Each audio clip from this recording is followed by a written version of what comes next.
Good morning प्रिय दर्शकों। तो हाजिर हुए हैं आपके सामने हिमाचल प्रदेश की सुबह की ताज़ा खबरों के साथ। तो इससे पहले खबरों को विस्तार से जाने निवेदन है कृपया चैनल को जरूर सब्सक्राइब करें। तो प्रस्तुत हैं आज सुबह के मुख्य समाचार। ऊपर वाला देख रहा है कीरतपुर नेरचौक 4 लेन पर आज से कटेंगे ऑनलाइन चालान। कीरतपुर नेरचौक 4 लेन पर ओवर स्पीड से वाहन चलाने वाले अब सावधान हो जाएं। अब ऑनलाइन ही वाहनों के चालान कटेंगे। पुलिस की ओर से जगह जगह पर लगाया गया ITMS यानी इंटेलिजेंट ट्रैफिक मैनेजमेंट सिस्टम आज से नियमित रूप से काम करना शुरू कर देगा। सोलन जिले में बारिश न होने से टमाटर, शिमला मिर्च समेत अन्य सब्जियां सूखे की चपेट में। सोलन जिले में बारिश न होने से टमाटर, शिमला सहित अन्य सब्जियां सूखे की चपेट में आ गई हैं। तेज धूप से शिमला मिर्च व टमाटर की फसल पूरी तरह से मुरझाना शुरू हो गई है। जिले की करीब 5000 से अधिक हेक्टेयर पर फसलों का नष्ट होने का खतरा मंडरा गया है। इसके अलावा गुठलीदार सेब समेत अन्य फलों पर भी इसका असर दिखना शुरू हो गया है। हिमाचल के स्वास्थ्य संस्थानों में 5 साल तक सेवाएं देना अनिवार्य, हाईकोर्ट ने बदला एकल पीठ का फैसला। हिमाचल प्रदेश हाईकोर्ट ने स्वास्थ्य सेवाओं में कार्यरत डॉक्टरों को 5 वर्ष तक प्रदेश से जुड़े संस्थानों में सेवाएं देने का अहम फैसला सुनाया है। अदालत ने कहा है कि सुपर स्पेशलिटी में विशेषज्ञता हासिल करने के लिए सरकार ने बॉन्ड में निहित शर्तों के आधार पर किसी भी दबाव व बल का इस्तेमाल नहीं किया है। स्वास्थ्य संबंधी सेवाओं को मजबूत करने के लिए सरकार का यह निर्णय प्रदेश के लोगों के हित में है। वहीं इस मामले में सरकार ने एकल पीठ के फैसले को LPA के माध्यम से अदालत में चुनौती दी थी। इस मामले की सुनवाई करते हुए मुख्य न्यायाधीश MS रामचंद्र राव और न्यायाधीश ज्योत्सना रिवालदुआ की खंडपीठ ने एकल पीठ के फैसले को पढ़ते हुए कहा कि अनिवार्य सेवाओं के लिए डॉक्टरों से किए जाने वाले ऐसे बॉन्ड बाध्यकारी हैं। अदालत ने अपने फैसले में सुप्रीम कोर्ट की जजमेंट का हवाला देते हुए कहा कि डॉक्टर से लिया जाने वाला 40 लाख का बॉन्ड कानून और मौलिक अधिकारों के विरुद्ध नहीं है। हिमाचल में अब तक 313 जगह लगी जंगलों में आग, 50 लाख की संपत्ति राख। बढ़ते तापमान के साथ जंगलों में आग लगने की घटनाएं बढ़ने लगी हैं। प्रदेश भर में 1 दर्जन से ज़्यादा स्थानों पर पिछले कल भी आग के मामले सामने आए। गर्मियों के सीजन में 1 अप्रैल से 17 मई तक प्रदेश के 12 सर्किलों में आग की 313 घटनाएं दर्ज की गई हैं। प्रदेश भर में पिछले 1.5 माह में आग की घटनाओं में 2162 हेक्टेयर भूमि पर वन संपदा राख हो गई है। प्लांटेशन, प्राकृतिक और अन्य क्षेत्र में आग लगने से करीब 50 लाख के नुकसान का आकलन है।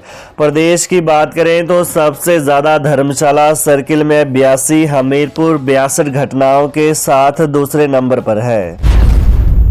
HPU 20 जून को करवाएगा B.Ed के लिए प्रवेश परीक्षा, इस दिन करें ऑनलाइन आवेदन। हिमाचल प्रदेश विश्वविद्यालय ने अपने शिक्षा विभाग सहित संबद्ध B.Ed कॉलेजों में 2 वर्षीय B.Ed कोर्स के लिए प्रवेश प्रक्रिया का शेड्यूल तय कर जारी कर दिया है। शैक्षणिक सत्र 2024-25 के B.Ed कोर्स के लिए 20 जून को B.Ed प्रवेश परीक्षा होगी।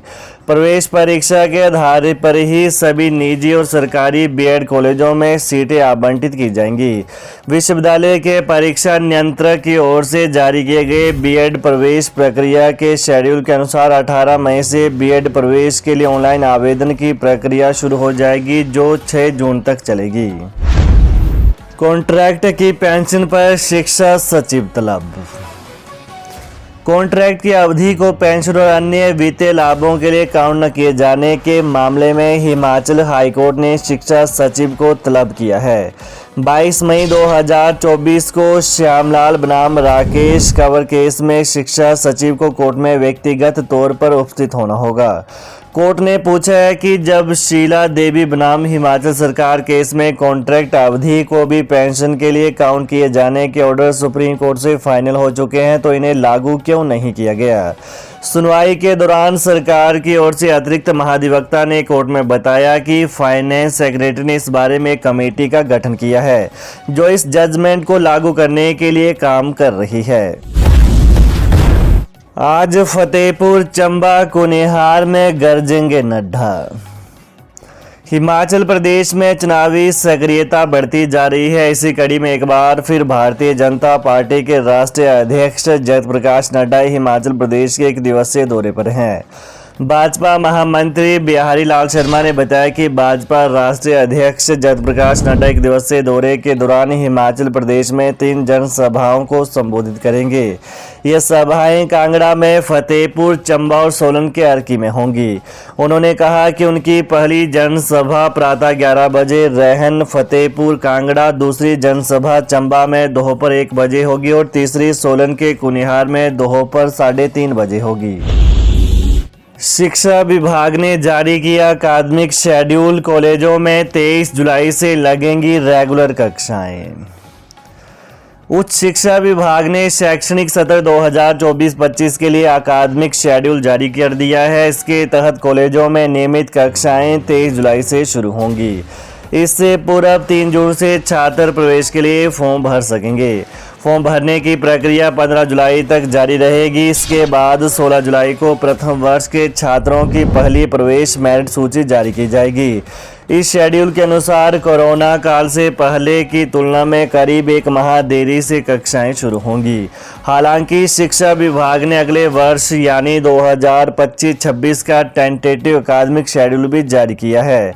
इसके तहत 1 जून 2025 से प्रवेश फॉर्म भरने की प्रक्रिया शुरू करने व 1 जुलाई से नियमित कक्षाएं शुरू होंगी। यह शेड्यूल एचपीयू व एसपीयू से मान्यता प्राप्त सभी कॉलेजों पर लागू होगा। भाजपा प्रत्याशी की रैली में शामिल होना पड़ा भारी, शिक्षक निलंबित। भाजपा प्रत्याशी की चुनावी रैली में शामिल होना एक शिक्षक को भारी पड़ गया। शिकायत मिलने पर कार्रवाई करते हुए शिक्षक को निलंबित कर दिया गया है। निलंबन के बाद शिक्षक का हेडक्वार्टर अब शिलाई तय किया गया है।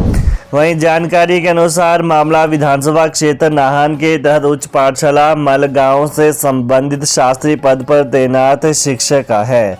हाल ही में शिक्षक के संबंध में जिला निर्वाचन अधिकारी को सी विजिल ऐप के माध्यम से शिकायत मिली। शिकायत में आरोप लगाए गए कि शिक्षक प्रशांत शर्मा के फोटो सोशल मीडिया पर प्रदेश भाजपा अध्यक्ष डॉक्टर राजीव बिंदल, अन्य नेताओं और प्रत्याशी सुरेश कश्यप की मौजूदगी में चुनावी रैली के सामने आए हैं। हिमाचल हाईकोर्ट के आदेश, अनुबंध शिक्षकों को स्थायी अध्यापकों की तरह दे वित्तीय लाभ। हिमाचल प्रदेश उच्च न्यायालय ने टीजीटी, पीजीटी और सीएनबी अध्यापकों की अनुबंध आधार पर की गई भर्तियों को लेकर महत्वपूर्ण आदेश पारित किया है।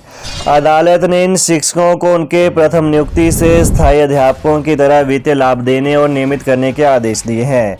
साथ ही उन्हें वरिष्ठता का भी लाभ देने को कहा गया है। तो ये रही हिमाचल प्रदेश की आज सुबह की प्रमुख खबरें। तो हिमाचल प्रदेश की ताज़ा खबरों को जानने के लिए कृपया चैनल को अभी सब्सक्राइब करें। धन्यवाद।